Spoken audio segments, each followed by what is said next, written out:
foosi wongol ويأتي سنة 5 في شوال وكهيتان دجوا بير فرقون لادو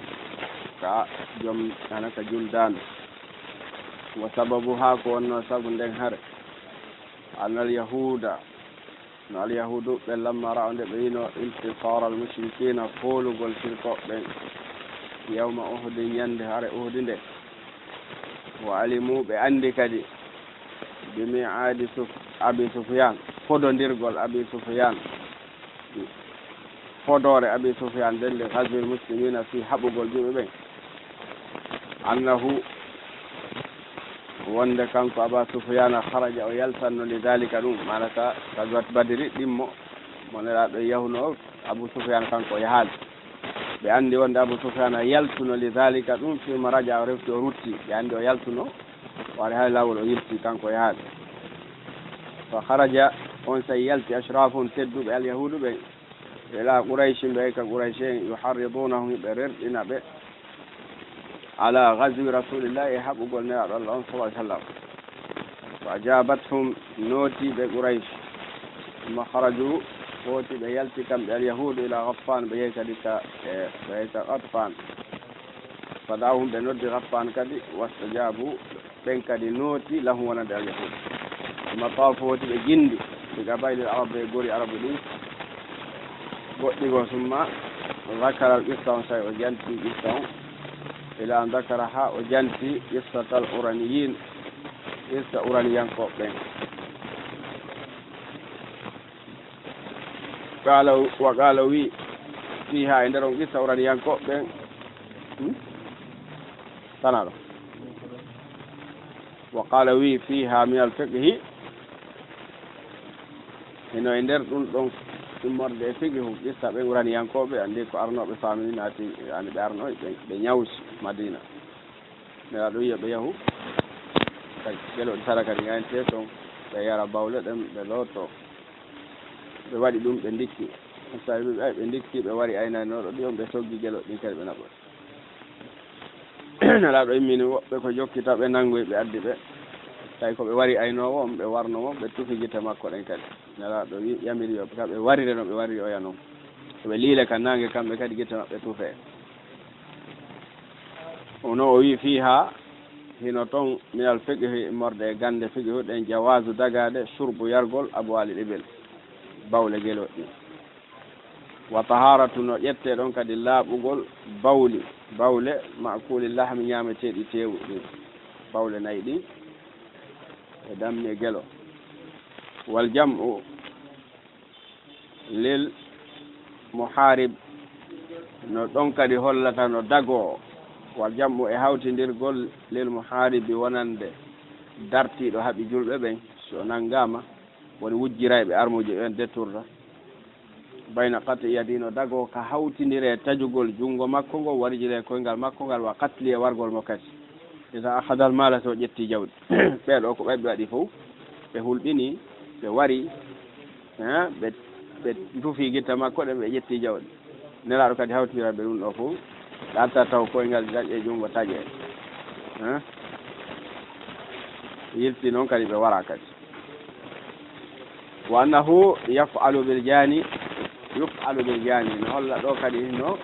yottore e jaggituɗo on kama faalano gerdi noon no gerdi ta jaggitere noon o yottore noon so taƴi jungo goɗɗo jungo makko taƴi so yuli guite goɗɗo guite makko yule so waɗi yo ware fa innahum sabu kamɓe amma tamilu nde ɓe tufuno aynu ra'i gite aynu o sallamu tamilu ayunahum mana nelaɗo en kamɓe kadi ɓe tufuno gite maɓɓe ɗen wa bara fe ñannal qissa tawande qissa muhkama o tabintinaɗo na o nuskaɗo de wa in kanat qabla nusul al hudud hay tawi laatike ko atto hiddeji ɗin jeede fal hudud hiddeji ɗi nasarat ko ɗi jippino mi taqriri ay tabintinde ɗum ɗon laabi taliha wonargol bonna ɗum ɗon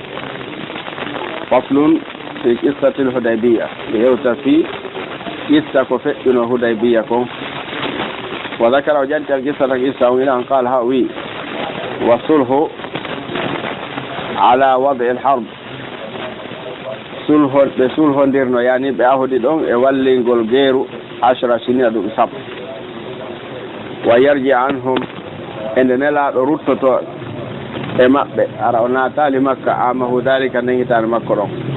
فإذا كان في ذلك العام المقبل هتان أريور دنون قدم أرى مكة وخلوا كم أكد بين وكل نادو وبين مكة تأكل مكة وقام بها نلا نيب أدون 3 بلدات ولا يدخلها عند ناتجة مكة إلا بسلاح راكب سنا جوجو رنجي كوايا سير جوجو تو في كورين راتون وتبندي أنمو والسيوف وكافاجة في الغرب والأكل نرهلجوج ومن أتاهم yettide makka adi wonde kala arɗo ka maɓɓe kamɓe Quraysh lam yarudduhu kamɓe ɓe ruttatama wa man atta kala on arɗo mina muslimina e morde julɓe minhum yani e morde julɓe radduhu yoɓe ruttuma wa fi qissati Hudaybiya ko ka qissa Hudaybiya ɗo anzalallah Allah jippini fidyata ada fi sottagol lorri ɗon mana yewɗo hajju ma umra o faala fembade saabu lorra wonɗo kawre makko ado o hirsude liman halaga rasa wonande fembuɗo hoore makko nden bisiyam mana fembuɗo hoore nden ado o hirsude ɓayi on ti ma fembo kono o fembi hoore nden ado o hirsude fidiya o wi'a ko bisiyami ko horugol balɗe tatima yana awi sadaga ma ittugo sadaka ñamina miskin e jeego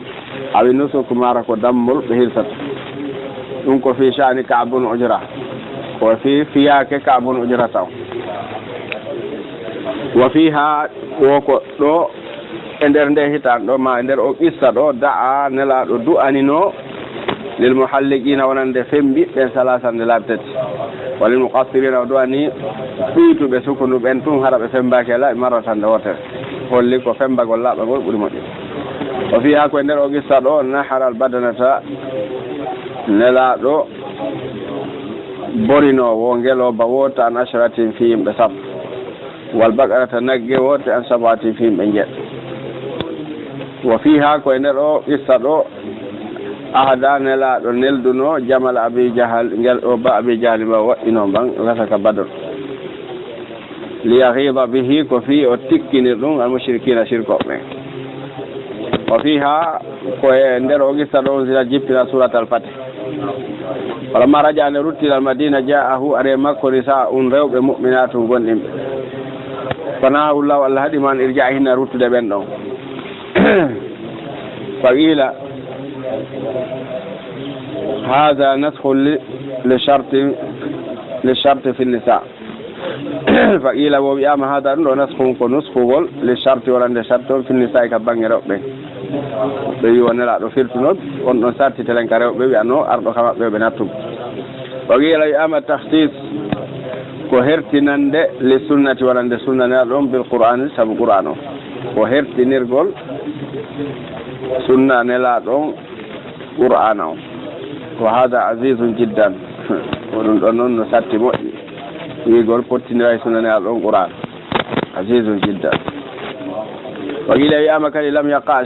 شرط ونانو إلا سنة على الرجال وربه بخاصة كهرتي قلوا سنة لا روين وربه وطا فسيكو ويندينو كو رجل كلا غوركو أي كونو رجل دون هراي دون ميمارو فأراد المشركون شركو بيدي أيو عمي موند بهو بنتنتا يسين فايني نوني جديدين نو غور بهرو فأبى الله الله سلي تعالى تورو ذلك وفيها on gissa ɗon kadi min alfiqhi morde gande fiqhu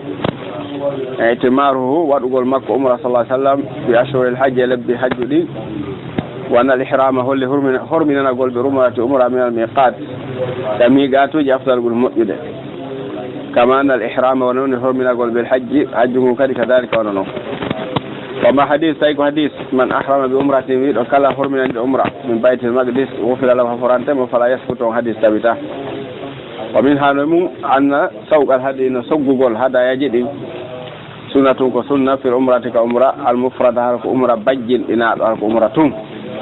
وأن إشعار الهدي نون كدي كل تمانين قول نلد تيري دي معنى نمرة نلد تيري تون سنة كسنة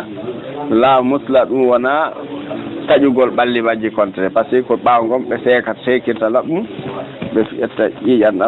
يعني بفيت يجانا في رون أول ماله holli noon ɗum ɗon ko sunna ɗon la musla ɗum ɗon nanda e taƴugol tereji mum ɓa bonnugol tereji mummunteji wurɗi kono sunnugol fimande ma hettugol fimande ellala wa min ha ɗum istibabu yiɗede mughayadatu ñaaɗangol aada illahi ayɓe allah ɓe wa min ha mum annal amira ko holla taw ndema yeesojo yambagi no hani lahora ndemo a yabasal uyuna nde imminta wana secret ɓe ayintanayɓe mo amamahu yeeso makko nahwal adu ittalen ka ɓe wonir toon